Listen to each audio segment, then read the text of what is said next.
O cara nasce ou não empreendedor, portanto, já que é uma característica. Só que foi provado por vários experimentos que você pode instalar competências empreendedoras. Eu posso lapidar o perfil empreendedor do candidato a empresário ou do empresário já estabelecido. Ninguém, quando vier comprar o cachorro-quente dele, vai perguntar onde ele esteve nos últimos 5 anos. E aí a gente criou um projeto chamado Cidadão Empreendedor. O Sebrae pulou para dentro das penitenciárias. A gente pegava os detentos que estavam já próximos ao desligamento.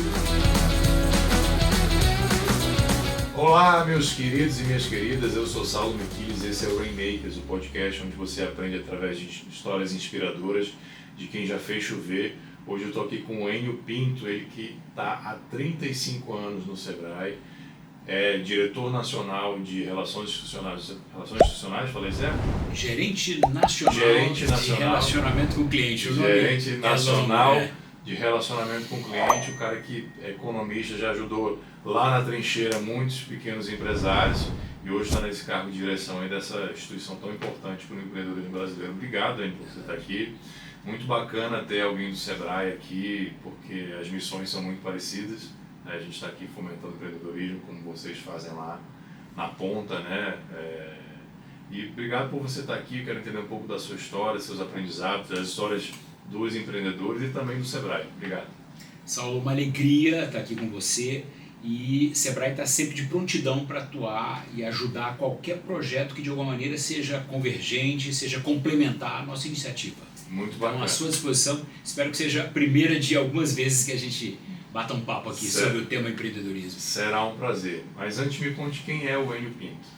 Bom, o Enio Pinto é um cearense que veio para Brasília muito garoto, 3 anos. Meus pais são médicos e vieram atuar na UNB como professores quando da inauguração da cidade. Legal.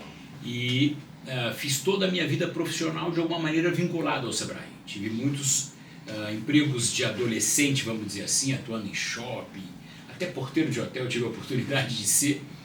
Mas ainda estudante de economia, eu fui parar no Sebrae em 1988, até brinquei aqui que o Saulo não era nascido. E a intenção era abrir uma consultoria, montar um pequeno empreendimento para atuar como consultor financeiro em pequenos empreendimentos também. E aí falei, bom, onde é que eu posso aprender isso? E a grande escola, né, Sebrae, eu falei, não, vou atuar no Sebrae durante um período, pegar um pouco mais de bagagem, de quilometragem, de musculatura e vou montar meu próprio negócio. Só que o tema e o perfil de cliente que você atende lá, Saulo, é muito apaixonante, é visceral. Então, assim, é uma cachaça. É uma missão, cara. A missão é atender pequenos negócios, mas o propósito é transformar vidas por meio do empreendedorismo. Quando você vê de maneira concreta isso acontecendo na sua frente, você atuando como um protagonista naquilo ali, difícil de largar. E aí cheguei lá com 23, estou aqui com 58 e está programado ficar até os 65. Vamos ver se... Baita carreira, né? Não, foi muito bacana. E aí eu tive a oportunidade de atuar em muitas frentes dentro do próprio Sebrae. E nessa trajetória de 35 anos, aquela ideia de ter a própria consultoria, isso ficou ainda ou você realizou isso por intermédio do Sebrae? Não, acabou ficando no passado, porque atuei como consultor do Sebrae, né? Depois eu fui crescendo na hierarquia da empresa, saí da linha de frente, saí, como você disse, da trincheira, parei de vivenciar a hora da verdade, mas fui para uma situação mais estratégica. Perfeito. E a minha ideia lá é de multiplicar, escalar o atendimento do Sebrae para a gente chegar nesse universo aí de 24 milhões de pequenos empreendimentos que existem pelo Brasil. Além de outro contingente similar a esse de candidatos a empresários, pessoas que sonham abrir seus próprios negócios, a gente está lá de alguma maneira para ajudar na concretização desses sonhos. Então o Sebrae é meio que uma fábrica de sonhos, né? Eu brinco que o Sebrae é a Disney World para um consultor empresarial. Se você quiser mexer com inovação, com educação, com soluções, com atendimento, com IG, com startups, com tecnologia, com tudo pertinente ao macro escopo aí de atuação empresarial, tem tudo lá. Né? Assim, se eu sair da minha sala e for na sala ao lado, tem um colega lá que trabalha com a área rural do empreendedorismo, ouvindo caprinocultura, o cara vai mexer com bode. Eu que atuo como gerente de relacionamento da empresa, eu fico à frente dos canais de relacionamento, eu fico à frente dos pontos de contato com o público, com os pontos de calor e os pontos digitais. Então fica lá na minha gerência o portal do Sebrae, o aplicativo do Sebrae, o 0800 do Sebrae, as agências físicas de atendimento, os agentes que fazem o negócio a negócio, o porta a porta, junto aos pequenos empresários. Todo e qualquer ponto de contato do cliente com a empresa fica na unidade de relacionamento com o cliente. Então, bastante coisa debaixo da sua gerência, hein? É divertido. O Sebrae tem quantos clientes? É cliente que chama mesmo? Assim, usuários, né? O que acontece, Saulo? Eu vou te dar aqui os grandes números para você ter uma ordem de grandeza da nossa atuação do ano passado, 2023. A gente fechou o ano com 34 milhões de atendimentos, só para você ter uma ideia, em todo o território nacional e pelos diferentes canais. Tá?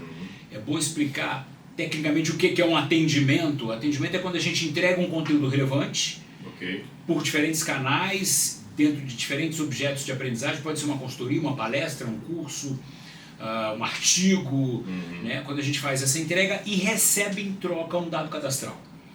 Né? Se for um cliente que está interagindo com a gente pela primeira vez, é a formalização do cadastro dele. Se não, uma atualização cadastral. Então, entreguei conteúdo, recebi dado cadastral, isso é caracterizado e computado como um atendimento. Então, foram 34 milhões a 14 milhões de clientes, a 14 milhões de usuários, que dá 2,5 atendimento ano a cada um dos usuários. Né? E aí, Saulo, 50-50 PJ-PF. 7 milhões de PJs atendidos e 7 milhões de PF. Muita gente que é candidato a empresário procura o Sebrae, aquela pergunta clássica, né? O que está dando certo, quero empreender, por onde é que eu começo, quais são as boas ideias de empreendimentos que tem por aí, tendências. Então a gente atende muito esse público e o empresário estabelecido também. Né? O MEI você está contabilizando ali como PJ? O MEI já é PJ. Né? Assim, até formalmente o público do Sebrae, ele vai MEI, né, que fatura até 81 mil ano. Desenquadrando do MEI, você cai na microempresa, que é até a 360 mil ano. E desenquadrando de NE, de microempresa, é a EPP, a empresa de pequeno porte, que vai até 4,8 milhões de reais ano. Então é um público bastante plural, bastante heterogêneo, né? Assim, porque a conta que eu faço, Saulo, até para o pessoal que está nos acompanhando entender em relação ao MEI, o camarada que fatura 81 mil, né, faturamento é o que entra, né, não é o que sobra livre no bolso, ano, dentro do nosso modelo mental, do nosso paradigma, que é muito mais mensal, é alguém que fatura R$ 6.750 mês. Faturamento. Isso.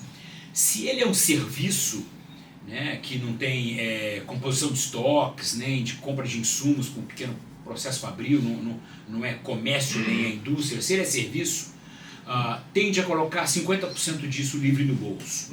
Então a gente está falando de um pequeno empreendimento que fatura 6 e lucra 3. Perfeito. Né? Como são empresas familiares, Saulo, e a família média brasileira tem 5 indivíduos, então estou falando de um perfil de público que vive com R$600 por mês.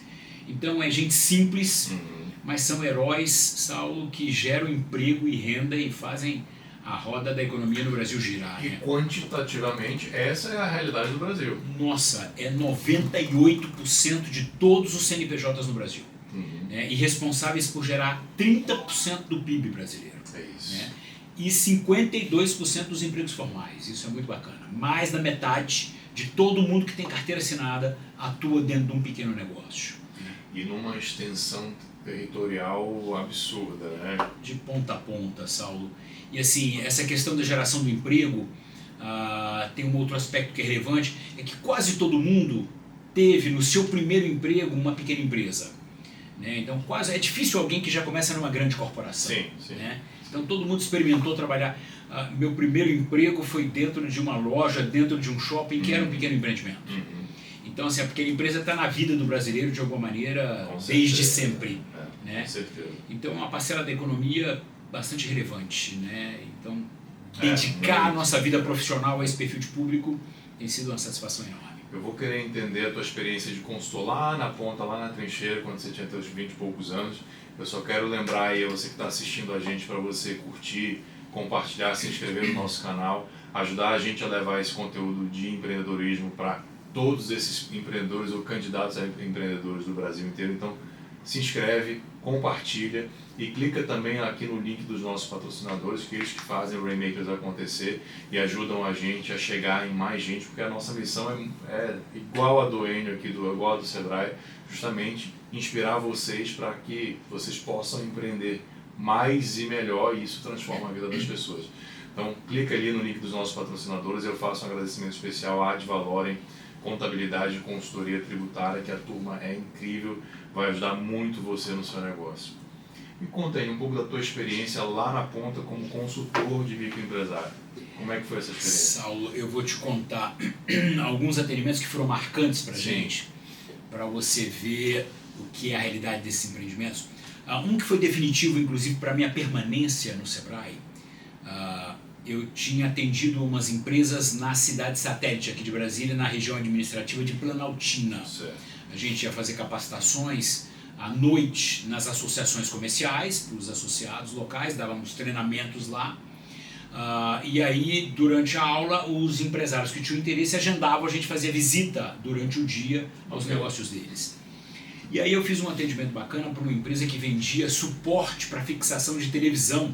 Na época eram televisões de tubo de imagem e videocassete na parede. Você vê isso só em filmes eu aí. Lembro. Eram dois suportes, um do videocassete, um da televisão. Exatamente, não existe mais, né? Mas assim, e foi um atendimento na área financeira, né? Então ele alegava que estava tendo prejuízo e não sabia por quê. Ele, na verdade, tinha uma inadequação na formação do preço de venda dele. Certo. Então ele não tinha um preço de venda que cobrisse os seus custos, né? A gente brinca quando fala de preço de venda, traz 3 Cs, né? Quais são? Primeiro, cobrir os custos. Ninguém pode ter prejuízo para trabalhar. Segundo, fazer uma avaliação da concorrência, então o C custos, depois o C concorrência, como é que eu quero me posicionar frente à concorrência, eu tenho mais qualidade, posso ter um preço um pouco mais elevado, mas aí eu estou entregando mais valor e tal. E por fim, o cliente em si, quanto o cliente está disposto a pagar por aquilo que eu entrego, né? Eu de fato tenho uma experiência memorável no momento da minha prestação de serviço. Então, eu avaliava o C custo, o C concorrência e o C cliente para chegar no preço de venda dele. Quanto mais ele vendia, já que ele não cobria seus custos, maior era o prejuízo que ele tinha. Então ele conseguia escalar a venda e o rombo aumentava. A gente fez um trabalho bacana para ele, primeiro criando controles gerenciais para que ele tivesse uma noção clara da sua estrutura de custo e o que tinha que ser coberto na formação de preço de venda e tal. Ao final desse trabalho ele ficou muito satisfeito, Saulo, e começou a fazer uma forte divulgação do nosso nome Sebrae na região, né? E ele falava assim, olha, se você for lá, procura um garoto, na época eu era um garoto, chamado Enio, o cara que me atendeu aqui, que foi top e tal. E aí, Saulo, eu recebi uma senhora, né, marcou uma hora lá no Sebrae, a gente aqui no Sebrae DF ainda, ela chegou acompanhada dos filhos, né, os 2 rapazes assim, de 15, 16 anos ficaram me esperando. E eu comecei a conversar com ela, ela relatou o problema, ela tinha uma farmácia, Saulo. E o que a gente chama de produto não bonificado, aquele que ela pode formar o preço de venda como ela quiser, ele tinha um mix de produto que não era adequado ao perfil de consumo daquela região, sabe? E ela não estava vendendo bem, tendo prejuízo, uma dificuldade danada, porque boa parte dos remédios de alguma maneira vem já com o preço pré-estabelecido, né? Eu vendo o problema dela, e eu ficava dizendo para ela, olha senhora, a minha área de atuação é mais finanças. Eu vou estar passando você para um colega aqui que atua com a questão mais de mercado e tal. E ela não insistia que queria que a conversa fosse comigo. Que o outro tinha recomendado você. Tinha recomendado. Saulo, isso ficou ali num puxa-estica, até que essa senhora bateu a mão na mesa, olhou para mim e falou assim, garoto, deixa eu te explicar uma coisa aqui. Eu sou viúva, meu marido morreu tem coisa de 6 meses. Aqui são os meus 2 filhos, hoje órfãos de pai. Eu sou dona de casa. Eu não entrava naquela farmácia para nada, só para avisar para o marido que a comida estava na mesa. Um dos garotos ia cobrir ele enquanto ele vinha em casa almoçar. Meu Deus. Eu agora estou tendo que tocar a farmácia, eu não entendo nada de farmácia, nada de negócios.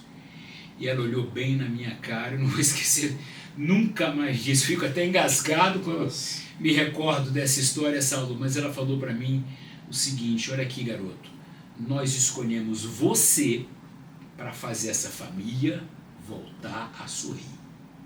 Caramba, tem que se sentir Amigo, deu um frio na barriga, né? E eu falei, não, ok, a gente vai visitar a senhora. E naturalmente eu peguei o meu colega, botei ele embaixo do braço, claro. que era especialista em mercado. Pulamos para dentro dessa farmácia, essa farmácia bombou, Saulo. Que maravilhoso. E para mim foi um divisor de águas esse atendimento, porque eu falei assim, cara, caiu a ficha do que hoje é óbvio, Saulo, mas isso, vamos lá, há 30, 35 anos atrás, para um jovem de 23 anos, estudante de economia, eu não tinha entendido, né, que pequenos empreendimentos e o próprio empreendedor eles se misturam de tal maneira, você não sabe aonde acaba o negócio e começa a pessoa física. São empresas familiares, né? Tecnicamente a empresa familiar é quando você tem mais de um membro da família, ou na gestão ou na operação de um empreendimento. E ali acontecia assim, os meninos ajudavam o pai e tudo mais e tal. E assim, a família depende totalmente do negócio, para pagar aluguel, para sair de férias, para botar comida na mesa, para pagar colégio de menino. Então assim, no momento que ficou muito claro para mim que fazer o negócio prosperar, eu de alguma maneira alavancava toda a vida econômica e tal, e a prosperidade daquela família, eu falei, cara, eu vou ficar por aqui mais um tempinho. Que missão. E esse tempinho aí são 35 anos. E aí quando a gente faz 34 milhões de atendimentos num ano só, Saulo, e eu estava falando com o meu time esses dias, assim, cara, foram 34 famílias que a gente ajudou a voltar, 34 milhões a voltar a sorrir. Então, assim, cara, não tem salário que pague, entendeu? Assim, a satisfação pessoal de transformar vidas pelo empreendedorismo. E, Saulo, ao longo desses anos todos, vou te contar mais 2 casos aqui que são emblemáticos, até assim, porque eu tomei o cuidado de dar uma olhada no seu trabalho, né? E, assim, o tipo de público que a gente atende no Sebrae, claro que a gente tem todo um departamento de atendimento para startups, né? Quando eu falo de EPP, eu estou falando de uma franquia que fica num shopping bacana aqui em Brasília, que fatura 4 milhões ano, né? Mas a massa do atendimento que a gente faz é esse perfil de público, né? Mas acontecem coisas bem diferentes. Eu fui procurado uma vez pelo secretário de Segurança Pública do Ministério da Justiça, e ele sentou na minha mesa e disse o seguinte, é o seguinte, eu tenho alguma coisa em torno de 70% a 75% de reincidência, né, em todo o sistema penitenciário brasileiro. Né? A pessoa cumpre pena, sai, tenta se empregar, né, se inserir na sociedade produtiva por meio de um emprego como um funcionário, como um colaborador, só que chega lá, quando ela dá a carteira de trabalho no processo seletivo, o cara olha assim, você não trabalhou nos últimos 5 anos, onde é que você estava? Não vai conseguir. Né? E o cara fala, olha, eu estava na Papuda, eu estava em Bangu 1, eu estava... Bom, tá fora, né? Até a entrevista vai até o final ali, mas o cara fala, poxa, eu não vou botar esse camarada aqui dentro. E a preocupação, né, de redução de reincidência do secretário na época, falou assim, Enio, vamos ajudar esses caras a montarem pequenos negócios. Né? Porque na hora que ele montar uma pequena oficina, uma padariazinha, um mercadinho, qualquer coisa, uma carrocinha de cachorro-quente, ninguém quando vier comprar o cachorro-quente dele vai perguntar onde ele esteve nos últimos 5 anos. Perfeito. Né? E aí a gente criou um projeto chamado Cidadão Empreendedor, o Sebrae pulou para dentro das penitenciárias, a gente pegava os detentos que estavam já próximos ao desligamento e nos 2 últimos anos deles a gente dava capacitação. Eles têm muitas oficinas dentro das penitenciárias, Saulo, então tem lá padaria, tem oficina mecânica, tem um monte de coisa que funcionava lá dentro, e a gente já tentava vincular o operacional que ele dominava com técnicas de gestão, né? E lapidava um pouco do espírito empreendedor dele para que ele saísse e montasse um pequeno negócio, né? Então com isso a gente ajudou muita gente a se inserir novamente na sociedade por meio de empreendedorismo, né? E assim, muito parecido com esse, toco o meu telefone um dia, era o almirante da base aérea aqui de Brasília, pediu que eu fosse até lá, eu falei, gente, base aérea, Sebrae, o que vai aparecer dessa vez? O que vai ver, né? E aí, Saulo, ele falou, vamos comigo ali até a porta, até a entrada da base aérea. E eu cheguei lá, tinham 15, 20 jovens acampados na porta da base. E aí ele falou assim, é o seguinte, eles servem comigo 2 anos, chegou aqui com 18, saem com 20. enquanto ele está aqui dentro, ele tem casa, comida, roupa lavada, tem até um pequeno salário, um soldo, né? E ele tem uma atividade aqui dentro, ele dirige o carro do almirante, ele, né, atua, só que quando acaba o período de serviço militar, ele não quer voltar para o cenário de onde ele veio. São famílias paupérrimas, esses jovens são aqui do interior do Goiás, Minas, aqui da região, aqui do Distrito Federal, sem perspectiva nenhuma de salário lá, ele não quer voltar para lá. Então, assim, o que a gente pode fazer? E a gente inventou o soldado empreendedor, e pulamos para dentro dos quartéis e começamos a capacitar essa garotada, e ele ficava 2 anos servindo e tendo aula, naturalmente, quem quisesse, né? Claro. Sobre introdução empresarial, sobre atividade empresarial, e muitos saíram de lá e muitos abandonaram até o serviço militar antes da hora, vieram reclamar comigo, não era essa a intenção. Você estava tirando a tua mão de amigo, chama o reservista, tem fila, e para que eles pudessem empreender, entende, Saulo? Muito legal. Então, assim, é uma entidade que, assim, cara, é uma fábrica de sonhos mesmo. A gente ajuda na concretização desses sonhos e consegue transformar as vidas, como eu estou te falando aí, né, pelo empreendedorismo. Né? A pessoa, a partir do momento que tem um negócio e gera alguma renda, ele passa a ter uma autonomia e ter mais poder sobre o seu futuro. E o empreendedor é exatamente isso, né? Ele tem ali o poder do futuro dele.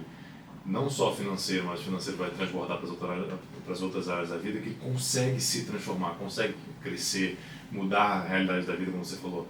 É um poder de botar o filho na escola particular ou na pública, de repente ter um plano de saúde, de viajar ali para pegar uma praia no final do ano, etc., né?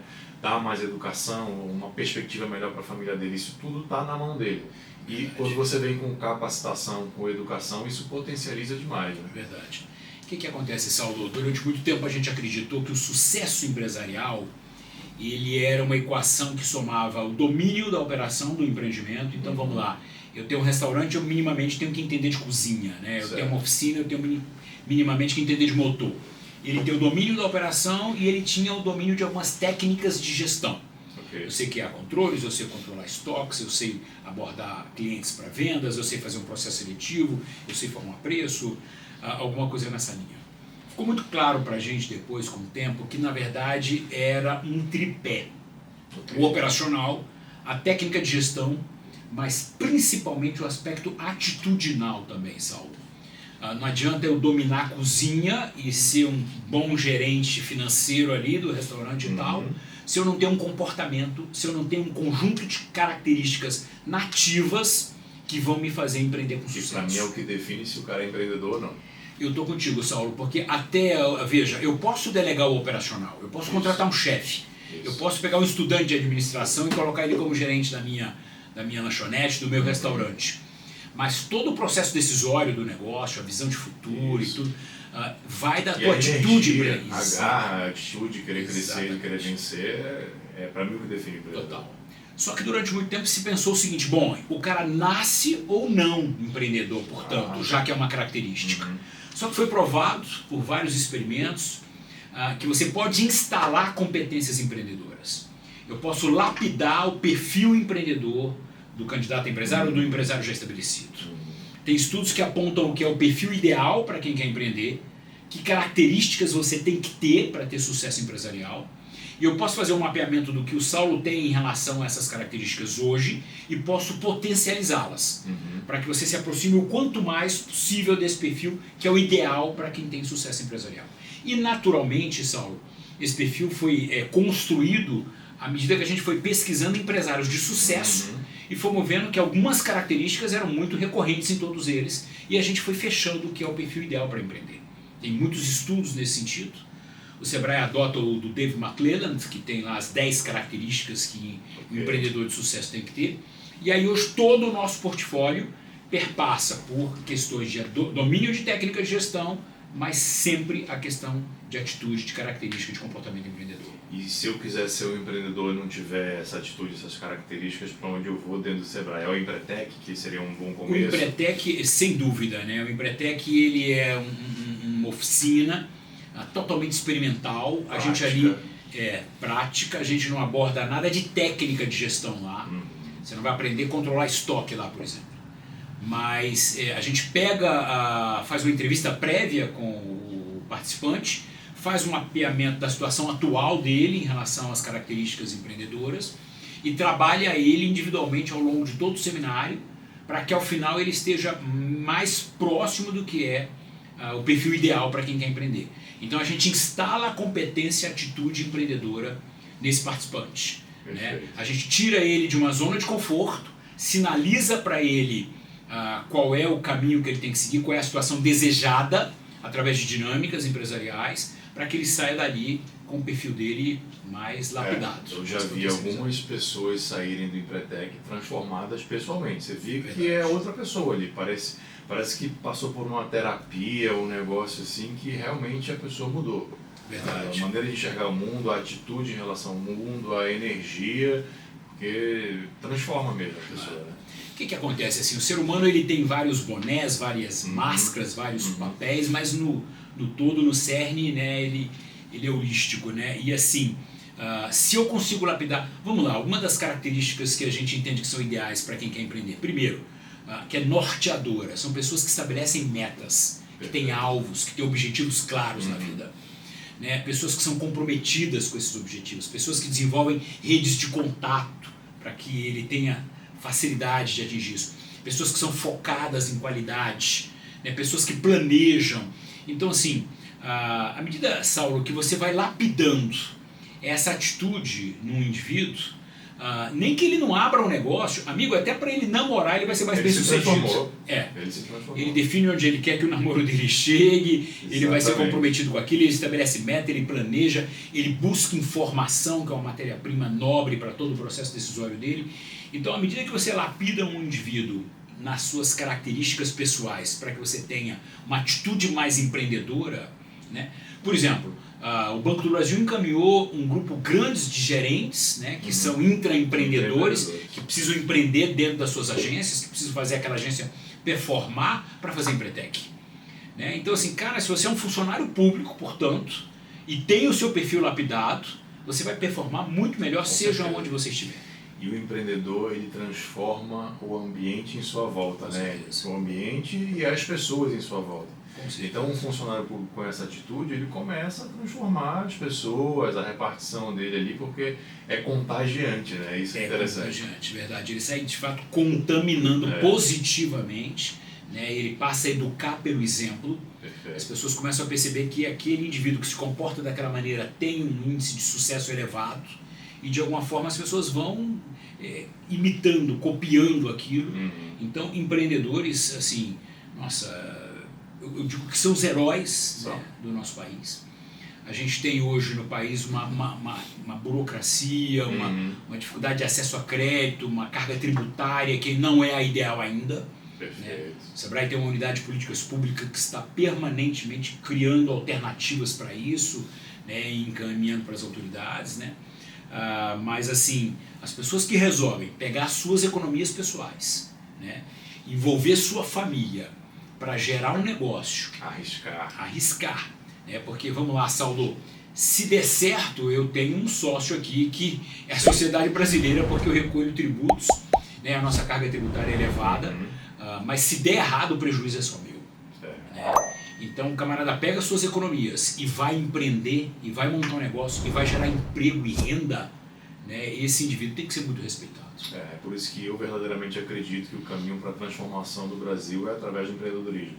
Tem muitas outras coisas, mas o que eu enxergo que é transbordante em termos de ajudar aquela pessoa, a família, a vizinhança, e tem um potencial maior nessa transformação é o empreendedorismo. É por isso que a gente está também aqui fazendo esse projeto. Agora eu queria te fazer uma outra pergunta, por favor. Você começou lá nessas consultorias, lá na ponta, veio o economista da UNB, muito bem formado, uma das melhores universidades do país, e foi lidar com pessoas, como os diversos exemplos que você contou aqui, que não tinham formação técnica, às vezes que nem queriam ser empreendedoras, como o caso da viúva.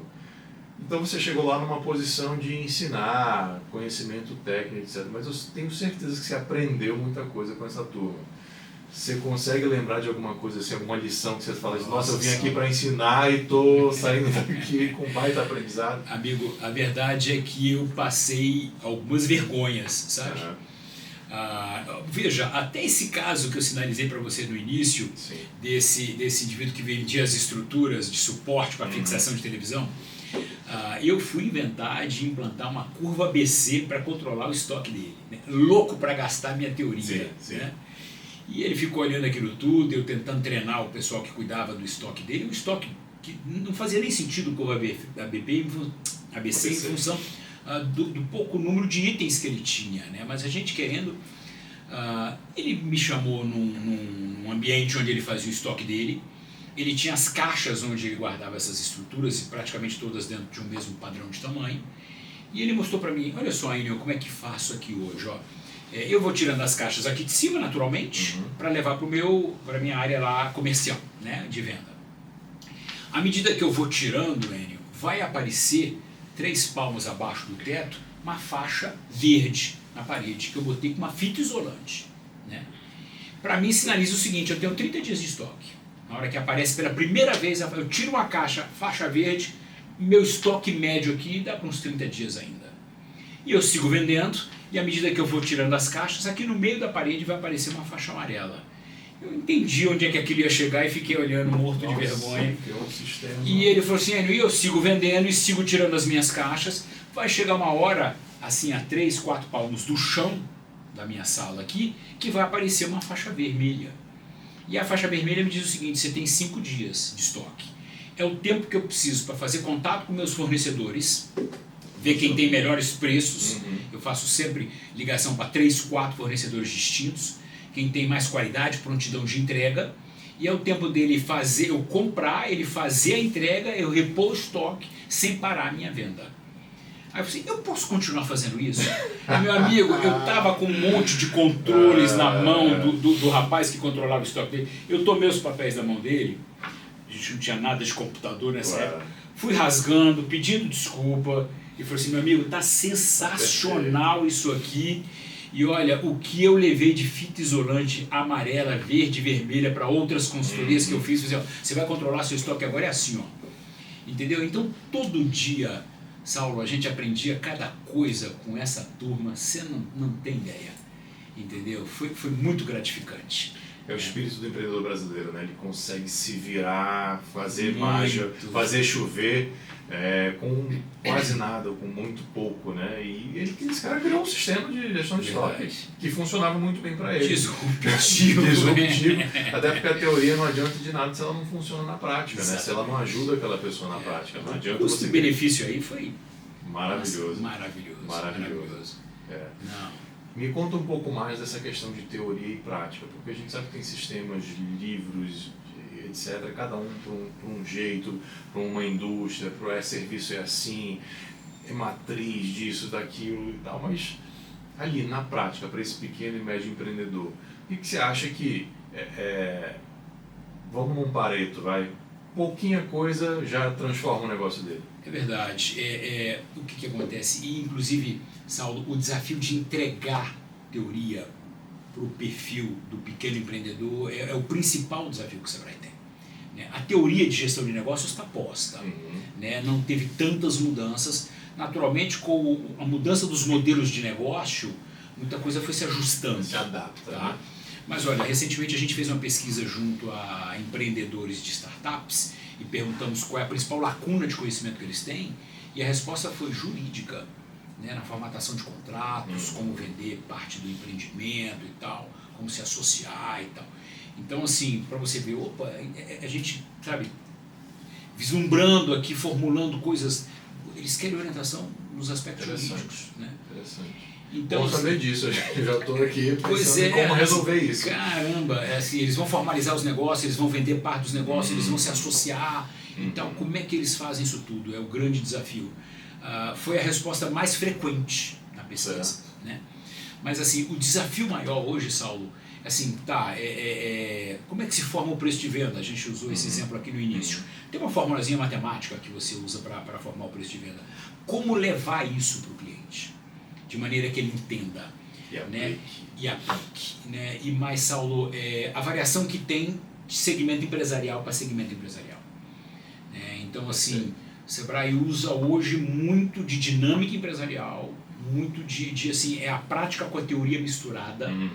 A gente tenta ao máximo atuar com turmas fechadas para segmentos. Né? Então eu faço consultoria empresarial para o pessoal de moda e confecção. Então a aula de formação do preço de venda eu boto aqui o tecido, boto aqui a tesoura, que é a costureira, entendeu? Boto aqui os insumos que ela usa, linha, botão, não sei o que. Olha, a gente vai formar o preço aqui de uma camisa. Entendeu? E aí depois ensina como é que o imposto entra nisso, comissão de vendas, não sei o que, parará, como é que eu faço um rateio de custos fixos ali, tudo de maneira o mais lúdico, o mais pragmático possível, sabe? Maravilhoso. Mas a gente, assim, Saulo, para você ter uma ideia, tem treinamentos no Sebrae onde o indivíduo chega pela manhã, né, e eu boto uma caixa de camisetas brancas Hering em cima da mesa, básicas, dou 2, 3 para cada um, falo assim, olha, são 9 horas da manhã, você tem até as 11 para voltar aqui, tendo vendido ou não a camiseta, para me contar um pouco do que foi a sua experiência. E aí, Saulo, fica aquele constrangimento, peraí, mas eu vim aqui aprender a empreender, né? É isso. Lição número 1. Vai pra rua, vai vender sua camiseta. E aí, Saulo, tem gente que corre numa parada de ônibus e consegue efetuar as vendas. Tem gente que, cara, borda um símbolo do Flamengo, que nojo, na camiseta, mas isso eu vi acontecer. Esse é bom vendedor, viu? Esse entendeu que a maior demanda do país ele achou que estava agregando valor na camiseta. Ele entendeu a demanda. E aí foi lá e vendeu a camiseta pelo dobro do preço. Né? E teve gente que pegou as camisetas, desceu do centro de treinamento do Sebrae, ficou ali na nossa portaria ou entrou dentro do seu carro, aguardou das 11 e voltou e falou assim, não consegui vender nada não. Olha só. E aí, à medida que a gente foi ouvindo os relatos, né, os diferentes relatos do comportamento de cada um, foi caindo ficha ali que a gente ouviu o barulho. Pá! Entende? Então, assim, de que adianta teorizar tanto se você não tem a atitude, o comportamento de abordar uma pessoa para fazer uma venda? Se você acha que isso é se expor, se você acha que isso, de alguma maneira, não está à sua altura ou qualquer coisa nessa linha. Entende? Então, assim, a gente tenta o tempo todo vincular toda a teoria a uma atitude empreendedora e de maneira muito prática. Muito prática. Hoje, Saulo, eu recebo muito convite para falar para consultores, para falar na academia, para dar entrevistas e tal. Mas o empreendedor, Saulo, ele quer ouvir outros empreendedores bem-sucedidos no segmento dele. Né? Eu falo para meus amigos consultores, olha, montem negócios ou façam como eu, casem com uma empreendedora, entendeu? E peguem carona no negócio dela, porque assim, eu quero ouvir quem fez, né? Quem sabe fazer e fez e teve sucesso. Exatamente, é exatamente esse o projeto do Rainmakers, é trazer quem fez para inspirar, porque o empreendedor precisa de inspiração, né?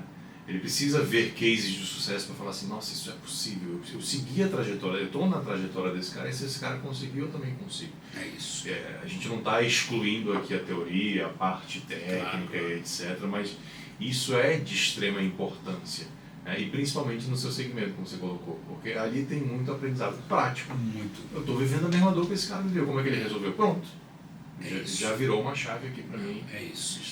E, Saulo, o meu principal desafio como gerente nacional da empresa de relacionamento com o cliente é obrigar o Sebrae a beber do seu veneno.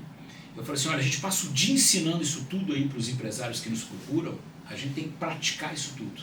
A gente tem que ser um exemplo para eles. Perfeito. E com muito orgulho, a Isto É Dinheiro faz um ranking das empresas mais relevantes para a sociedade brasileira. Ela estuda 1.700 marcas todo ano.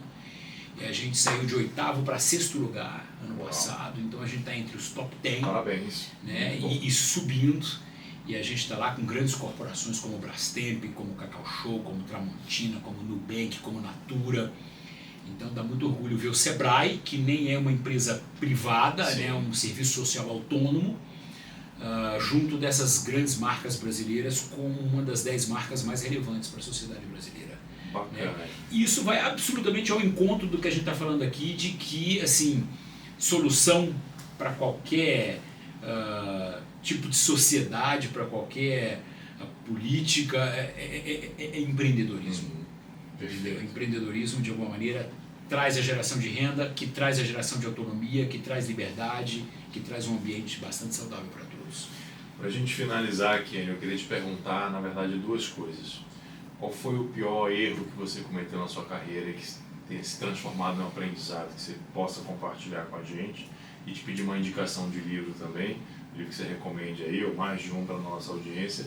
Eu vou só novamente agradecer aí aos nossos patrocinadores, peço que você que está assistindo a gente, clique no link deles, porque eles que fazem o Rainmakers acontecer e ser espalhado para diversos empreendedores neste Brasil, com um agradecimento especial para a Ad Valorem, consultoria tributária e contabilidade. Curte, comenta, compartilha, se inscreve se você aprendeu alguma coisa aqui com essa história bacana do Enio, ou dos pequenos empreendedores que fizeram parte da sua vida, né? Essa do estoque eu achei sensacional, realmente um aprendizado empírico, né? Um conhecimento empírico que você falou assim, uau, tem coisa boa na rua, tem gente boa na rua. Verdade. Né? Me conte Saulo, erro mas que... vamos lá, o erro é subestimar o empreendedor, né, Saulo? Como você falou, a gente com uma formação sólida, e o Sebrae investe muito nas carreiras dos executivos. Eu tive a oportunidade de conhecer praticamente todos os grandes congêneres do Sebrae mundo afora, entendeu? Eu fui parar no Japão, fui parar na Alemanha, conhecendo os Sebrais mundo afora para ver boas práticas que a gente podia trazer aqui para o Sebrae no Brasil. E olha, para o nosso orgulho, o Sebrae do Brasil não deixa dever nada para ninguém aí.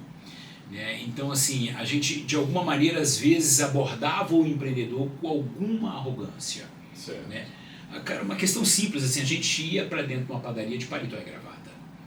Entendeu? Então, assim, dar um cara, distanciamento. Meu amigo, olha, depois eu já começava a chamar meus jovens consultores e falava assim, olha, o camarada para sobreviver aí fora, ele é uma cobra, ele é uma cascavel, ele vive num deserto que eu não sei se você aguentaria lá 3 dias. Então, cara, para de ninar cascavel, que esse cara pode te dar uma picada, entendeu? Então, muita humildade no processo de abordagem desse cliente, aprenda com ele, tem que ser absolutamente uma troca. Perfeito. Uma troca, aprenda com ele e entregue para ele o que você tiver, entendeu? Assim, e veja que qualquer transformação vai se dar em função de um relacionamento, sabe, Saulo? Não existe atendimento pontual que transforme, você não faz milagre. Né? Assim, o atendimento é uma foto, o relacionamento é um filme. Perfeito. Né? E aí, assim, olha, a gente tem que atender de maneira sequenciada, aí sim a tendência é que você faça uma... A gestão é tão dinâmica dos pequenos empreendimentos que você tem que estar permanentemente abordando sua carteira de empreendedores e levando o que há de vanguarda para eles e tudo mais. Então, assim, humildade, né, é um aprendizado que... Porque, olha, essas cascavéis têm muito a ensinar para a gente de como sobreviver no deserto. Muito bom. E são muito inovadores, né, e te surpreendem todos os dias. Todos os dias eu vejo coisa nova acontecendo dentro de pequenos empreendimentos, sabe? E o nível de comprometimento do time é tamanho, assim... Eu estava ouvindo um relato de uma colega ontem a gente fez um encontro de alguns atendentes lá uma colega relatando que durante o período de pandemia ela tinha uma cliente frequente dela e que pegou Covid, portanto a loja ia ficar inativada, o tipo de serviço que ela prestava ainda podia ter acesso a atendimento público, não fechou, e essa atendente do Sebrae atendia no Sebrae no horário dela e ia para dentro da loja do cliente, porque a cliente estava de cama, essa cliente era uma pessoa muito só, e ela ficou lá para a loja não fechar, vendendo pela cliente, para gerar renda, para gerar receita para o negócio. Então, se você fala, meu Deus, que nível de engajamento e comprometimento é esse? Conexão, engajamento. Né? E aí, olha a humildade do consultor que foi ser vendedor num pequeno negócio, então... Maravilhoso. Tá. Quanto a livros, Saulo, eu vou ser saudosista. Tem um consultor de empresas no Brasil chamado Fernando Dolabella, né? E, assim, como o Sebrae atua muito com o candidato empresário, toda a literatura produzida por ele, entendeu, vale muito a pena. Né? O Fernando Dolabella, ele é um representante, um replicador, né, do Louis-Jacques Fillon, né, que é um grande estudioso do empreendedorismo canadense, né, e que me ensinou muito. Fernando Dolabella é um mineiro. O Fillon, ele fala assim que empreender é a pessoa que consegue fazer o equilíbrio entre sonhar e concretizar. Né? Muito boa definição. Um conceito muito curto boa. e grosso. né? Ele fala assim, olha, muita gente consegue sonhar, poucas pessoas concretizam seus sonhos. E muita gente atua na concretização de sonhos de terceiros. Então, se você quer, de alguma maneira, ser um empreendedor, você tem que sonhar aquele sonho acordado, sonhar com grande intensidade, para que essa energia gerada permita que você concretize, né? E ele dava um conselho para o Sebrae, que era o seguinte, vocês querem fomentar empreendedorismo no Brasil? E se empreendedor é o cara que sonha e realiza, tudo começa pelo sonho. Então, estimule o sonho do brasileiro, faça o brasileiro sonhar, acreditar nos seus sonhos, e isso vai gerar empreendedorismo. Eu, como atuava como professor, Saulo, mudei completamente a abordagem. Olha, durante o semestre eu dava um plano de negócio para os garotos. Meu amigo, eu fui para dentro de sala de aula, botava uma Enya em alto volume, botava uns incensos, aplicava. Vamos viajar, e vamos sonhar. E os moleques acabavam a aula arrepiados. Eu falava assim, cara, isso aí que te fez arrepiar, meu amigo, bota energia nisso e depois eu te ajudo como é que a gente tira isso da cabeça e experimenta isso. Então, assim, por toda essa teoria do Fillon, que é replicada aqui pelo Dolabella, procurem o Dolabella e vocês vão achar o Dolabella no YouTube, nas livrarias. Vou deixar na descrição também aí. Perfeito. Maravilha, que maravilhoso. Vou deixar então como palavra aí do episódio, sonhar e realizar, que é o mote do empreendedorismo. Obrigado, hein? Muitas lições em um curto espaço de tempo aqui, maravilhoso, eu te agradeço demais por estar aqui. Se despeça do pessoal, como é que o pessoal te acha, como é que entra em contato com o Sebrae? Gente, eu sou o Enio do Sebrae, 35 anos lá, uns 32 na gerência, então assim, não tem como você ir no Sebrae e não esbarrar, não tropeçar no Enio. É só me procurar no Sebrae, 0800, portal, qualquer coisa. A gente vai estar lá de portas abertas para te ajudar a realizar o seu sonho. Muito obrigado, Enio. Para finalizar aqui, eu vou te entregar seu troféu de Rainmaker, porque você verdadeiramente é um Rainmaker. É um agradecimento aí por você estar aqui com a gente. Fico muito agradecido. Muito obrigado. Obrigado. Foi uma alegria aqui esse papo. Obrigado, gente. Até a próxima. Tchau, tchau.